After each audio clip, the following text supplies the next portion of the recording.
Урматтуу угармандар, биз бүгүнкү пайдалуу темабызды бир адамдын эскерүүсү менен баштасак. Эртең менен көзүмдү ачып, бүгүн атамдын туулган күнү экенин эстедим. Ошондо төшөктөн турбай, оюмда бала чагымда өткөргөн күндөрүмө учуп жөнөдүм. Атамдын туулган күнүндө болгон бир өзгөчө окуя эсимде бүгүн болуп жаткандай эстелди. Мен анда өспүрүм кезим эле. 12-13 жашта болсом керек. Биздин уй фермабыз бар эле. Ошондуктан атам мени күн сайын таң эрте ойготчу. Анан мен уктагым келип, көпкө чейин төшөктө оонап жатып, араңдап турчумун. Атам болсо улам ойготуп: "Жүрү уулум, уйларды саап келели. Азыр сүт алган машина кетип калат" деп айтчу. Анан мен араңдан зорго көзүмдү ушалап, араң туруп алып, уйларды саап, жардам беришчүмүн. Кээ бирде нааразы болуп, таң атпай уйкум бузулганына ачууланып да кетчүмүн. Бир күнү эртең менен атам менен апам сүйлөшүп жатканда ойгонуп кеттим. Эшик бир аз ачык эле. Атам менен апам чакаларды даярдап жатышыптыр. Ошондо атам апама: мен уулумду таттуу уйкуда жаткан кезинде ойготконду абдан жаман көрөм. Байкуш балам-ай, каалашынча уктап алып турса жакшы болмок Болгону өзүм жетишпей калып жаткандыктан аргасыз аны ойготушум керек болуп жатпайбы? Ал бала чагында башка балдардай болуп каалаганча уктап, каалаганча ойношун каалайм. Же уйларды азайтсакпы деп апам менен сүйлөшүп жатканды угуп калдым. Ошондо апам: "Жок алтыным, балабыз бул иштердин баардыгы алар барчылыкта жашаш үчүн болуп жатканын билет. Ананда ал кичинекей кезинен эмгекке үйрөнсө, кийин экөөбүз бул дүйнөдөн өтүп кеткенде дагы өз жанын багып кетишине жардам берет. Уулубуз түшүнүктүү, кабатырланбай эле кой" деп атамды тынчтандырды. Ошондо мен нааразыланып, атама сүйлөнүп, көпкө чейин аны кыжаалат кылып, ойгонбой, төшөктө оонап жата берген күндөрүмдү эстедим.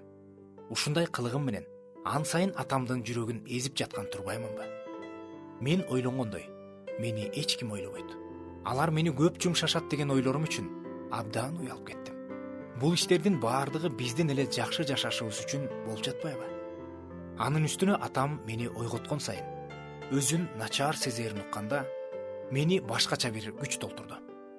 Ошентип ал күнү атам ойготору менен ордуман секирип туруп, атама жардам бердим. Апамдын ден соолугу начар болуп жаткандыктан ал уйларды сааганга жардам бере алчу эмес. Ал үй жумуштарын гана араң жасачу. Ошол күнү кечке чейин баардыгын салмактап, абдан ойлуу жүрдүм. Эртеси күнү атамдын туулган күнү болмок. Кечинде төшөгүмдө жатканда атама кандай белек кылсам деп ойлоно баштадым. Анан оюма бир ой келип, абдан кубанып кеттим. Эртең атам тура электе туруп, уйлардын баардыгын саап, атам чакаларды алайын деп сарайга киргенде уйлардын баардыгы саалган, чакалар сүткө толгон болуп калат деп ойлонуп кудуңдап жаттым. Бул белекти атам чынында абдан баалайт болуш керек. Анткени ага менин жардамым өтө керек турбайбы? Ошентип ошол түнү уктап калбайын деп түнү бою көп ирет ойгонуп чыктым. Акыры чыдамым кетип, саат 5-те эле туруп алдым дагы, тепкичтен этияттык менен акырын түшүп, сарайды көздөй бет алдым. Жарыкты күйгүзүп, уйларды биринин артынан бирин сай баштадым. Үргүлөгөн уйлар эмне болуп жатканын дагы түшүнбөй калышса керек. Ошентип баарын эч кыйынчылыксыз бат эле саап койдум. Ошондо жан дилден кылынган иш эч кандай кыйын эмес экенин түшүндүм. Мен атамдын таң калганын, акыры муну ким кылганын түшүнгөндө ыраазы болгон жүзү көз алдыма тартылып, ан сайын күчкө толуп, ишимди тез жана көңүлдүү аяктадым. Чакалар сүткө толуп бүткөн соң, жарыкты өчүрүп, кайра акырын бөлмөмө кирип, билгизбей жатып калдым. Анан саат 6-лар чамасында эч нерседен шектенбеген атам туруп, адатынча сарайга жөнөдү. Анан тез эле кайра эшик ачылып, атам тепкич менен менин бөлмөмө келе жатты. Мен ан сайын кудуңдап, атамдын туулган күнү менен куттуктап, менин белегим ага жаккан жакпаганын билгим келип турду. Ошондо атам эшигимди ачып, керебетимдин чекесине отуруп: "Уулум, сага чоң рахмат. Мени абдан кубандырбадыңбы? Сенин белегиң мен үчүн абдан баалуу. Сенин мага көрсөткөн жардамың мен үчүн абдан баалуу" деди. Мен тура калып, аны кучактап: "Ата, туулган күнүңүз менен. Мен буга чейин сизге наалып, көңүлсүз жардам бергеним үчүн кечирим сурайм сизден. Эми мен баардыгын түшүндүм. Сиз менин эмгегимди баалаганыңызды дагы түшүндүм. Мындан ары мен сизге чын жүрөктөн жардам берем" деп ода бердим. Атам көзүнө жаш алып: "Уулум, мени абдан толкундантып жибердиң" деп мени кучактап өпкүлөп калды. Ошентип ошол күндөн тартып ушул күнгө чейин атамдын көзү өтүп кетсе дагы, анын туулган күнүндө бул окуяны эстейм. Атамдын мага болгон сүйүүсү, анын боорукердиги, кам көрүүчүлүгү мени жашоодо да адам кылды. Анын мага болгон жакшы ою, менин эмгегимди баалаганы мен үчүн абдан баа жеткис байлык эле. Ошентип бала чагымда атам мени эмгекке үйрөткөнү, ошол учурда оор түйшүктөй сезилсе дагы, азыр менин ийгилигимдин сырына айланды деп эскерет бул каарманыбыз. Урматтуу угарман, бул окуяны угуп жатып сизде кандай ой жаралды? Мен ыйык жазуудагы балаңды жаш кезинде түз жолго сал, ошондо ал каарыганда да ал жолдон чыкпайт деген аят эсиме түштү. Баланы жаш кезинен кандайдыр бир баалуу сабактарга үйрөтүү ата-энелерге берилген. Балдарга болгон баалуулуктарды жаш кезинде себип калууга жетишип калыш керек экен. Өзгөчө балдар кичинекей кезинде 8 жашка чейин 70% кайсы бир нерселерди үйрөнүүгө ачык болушат экен. Бул убакта балага эмне жакшы, эмне жаман экенин, эмгектин баалуулугун, Кудайдан коркконду, аны урматтап сыйлаганды үйрөтүп калууга үлгүрүш керек экен. Кийинчерээк бала өспүрүм куракка келгенде ата-энесинин айткандарын уккусу келбей, башка адамдарды абройлуу тутуп, өз оюн жогору санай баштайт. Бирок убагында кичинекей кезинде ата-энеси жашоодогу маанилүү сабактарды ал балага бере алган болсо, анда өспүрүм куракта дагы, бой жеткенде дагы ошол баалуулуктар анын жүрөгүнүн түпкүрүндө кала берет. Балдардын эртеңки күнү бүгүнкү күндөн көз каранды демекчи, бүгүн балдарыбызга ата-эне катары болгон баалуулуктарды калтыруу абзел. Бир телепрограммалардын биринде өспүрүм кыз өзүнүн кан тамырларын кесип, көп кан жоготкон экен. Аны тез жардам аман алып калганга үлгүргөн. Ошентип ал ооруканада жатканда анын ата-энеси менен маек курушту. Ата-энеси ал кызга болгон тапкан ташыганын берип, эч нерседен кем кылбагандыктарын, анын бул кылыгы аларды таң калтырганын айтып жатышты.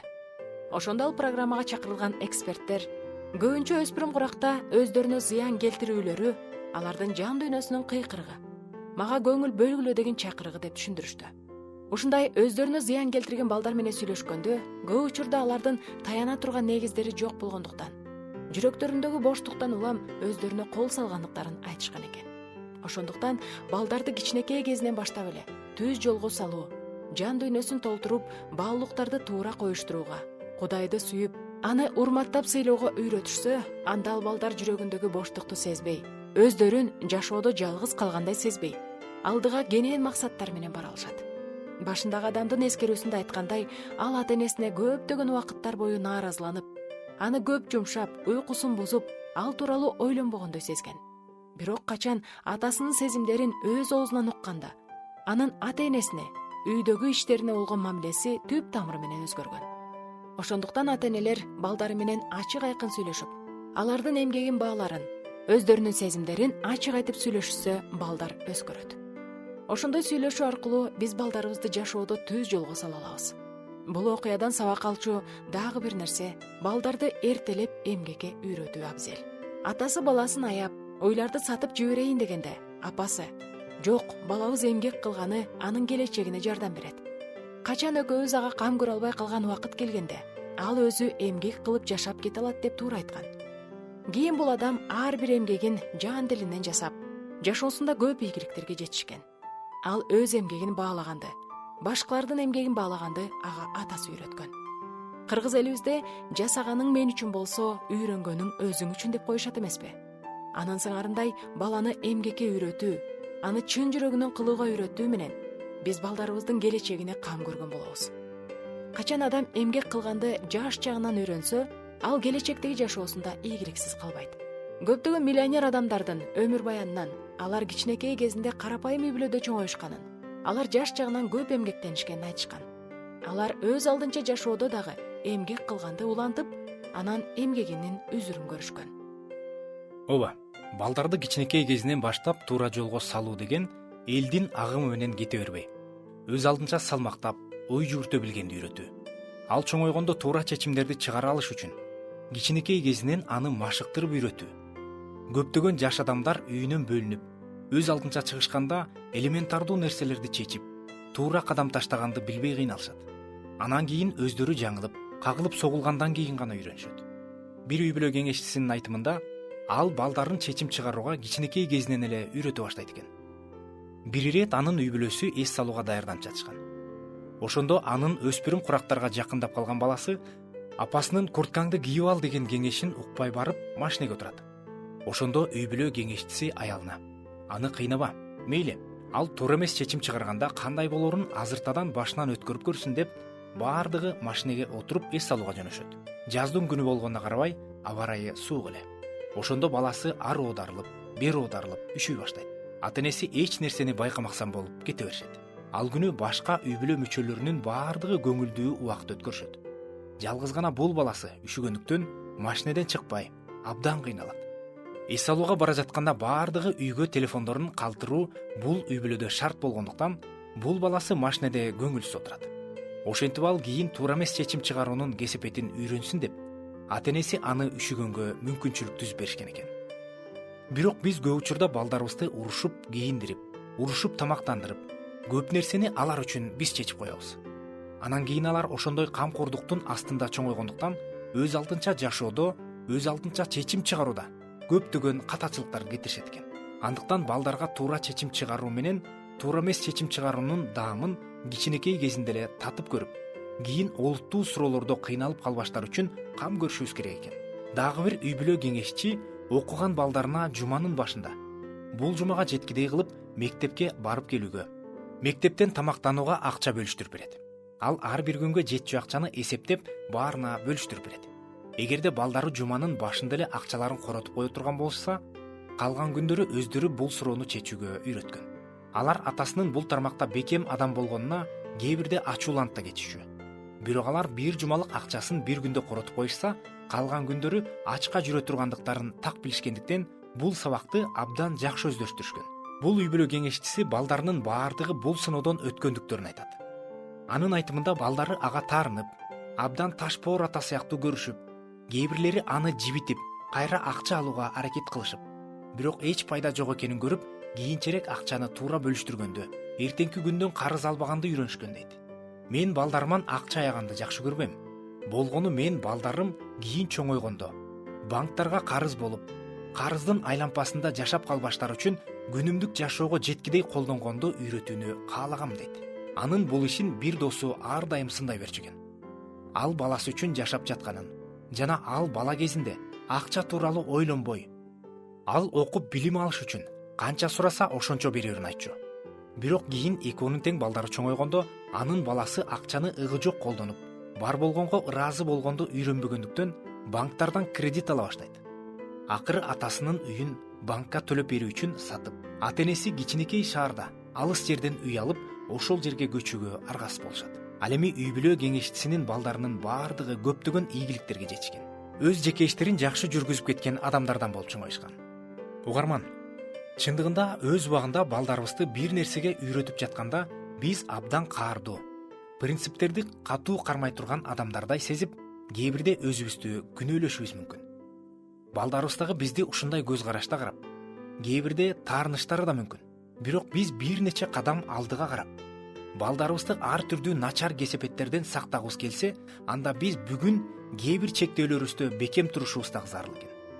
Ыйык жазууда: убагында ар бир жаза кубанычтай эмес, кайгыдай туюлат. Бирок ал аркылуу тарбиялангандан кийин ал адилеттиктин тынчтык берүүчү жемишине айланат деп жазылат. Ошондуктан Сулайман пайгамбар жазган Накыл сөздөр китебинде айтылгандай, балаңдын азыр кыйкырыгына назар салба дейт. Тактап айтканда, аны убагында үйрөтүп, убагында жазала. Анын кыйкырыгына каршы болгонуна караба. Ал чоңойгондо бул жакшы жемиш бергени маанилүү. Дагы бир насаатчынын балдарын тарбиялоодогу ыкмасын угуп, анан берүүбүздү жыйынтыктасак. Ал өспүрүм балдарын, чоңоюп калган балдарын кечки саат 10дон кечикпестен үйүнө келип калууларын талап кылчу экен. Ал силер үйлөнүп жайланганга чейин силер үчүн мен жооптумун. Ошондуктан менин бул шартыма көнөсүңөр деп айтчу. Эгерде балдары 10дон кеч кала турган болсо, ал машинеси менен барып, ал баласы достору менен тургандыктарына карабай, досторунун шылдыңдап күлгөндөрүнө карабай үйүнө алып келчү. Кийин балдары атасынын айтканынан кайтпай турганын билгенде, өздөрү эле эрте келе башташты. Бирок алар убагында атасына капа болушуп, достору менен түнкүсүн ойноп күлгөндү каалашчу. Бирок балдары чоңоюп, үйлөнүп жайланганда атасына келип ыраазычылык айтышкан. Алар мындай дешкен: убагында муну биз ыгы жок контролго алып, чоңоюп калганыбызды көрбөгөндөй мамиле деп санасак дагы, сиз биз үчүн машина менен келгениңизде, биз үй бүлөбүзгө таандык экенибизди, сиз үчүн биз кайдыгер эмес экенибизди сезчүбүз. Досторубуздун ата-энеси түн жарымына чейин жүрө беришсе дагы, эч телефон чалбай, алар барбы жокпу деп кызыкпаганын айтып, алар ээн эркин өздөрү каалагандай жүрө бере ала тургандыктарын айтып мактанышканы менен кийин бизге көз артышканын айтышкан. Алар кээ бирде мен өлүп калсам деле эч ким издебейт окшойт деген ойго келем. Кээ бирде алардын көңүлүн бурдуруш үчүн атайын кандайдыр бир жаман иштерди жасайм деп досу бөлүшкөнүн айткан. Ошентип урматтуу угармандар, Накыл сөздөр китебинде жазылган аятты дагы бир рет эсибизге түйүп алалы. Балаңды жаш кезинде түз жолго сал, ошондо ал каарыганда дагы ал жолдон чыкпайт. Балдарыбызды кичинекей кезинде эле түз жолго салууга бүгүн болгон аракетибизди жумшайлы. Балдарыбызды түз жолго салуу оңой олтон иш эмес. Андыктан ата-энелерге акылмандуулук абдан керек болот. Ыйык жазууда кимге акылмандуулук жетишпей жатса, жемелебестен, беришендик менен берген Кудайдан сурасын деп жазылган. Кээ бирде балдарыбызга түз жолду көрсөтүп бермек тургай, өзүбүз дагы түз жол кайда экенин билбей калган учурларыбыз болот. Ал эми балдар биздин сөз менен айткан кеңештерибизге караганда, жашообузду карап туруп көбүрөөк үйрөнүшөт. Ошондуктан алгач өзүбүз түз жолго түшүп, анан балдарыбызга үйрөтөлү деген жакшы каалоо менен биз бүгүнкү берүүбүздү жыйынтыктайбыз. Кудайыбыз ар бир үй бүлөгө ак батасын берсин. Бүгүнкү уккандарыбыз ар бирибизге пайдалып келсин.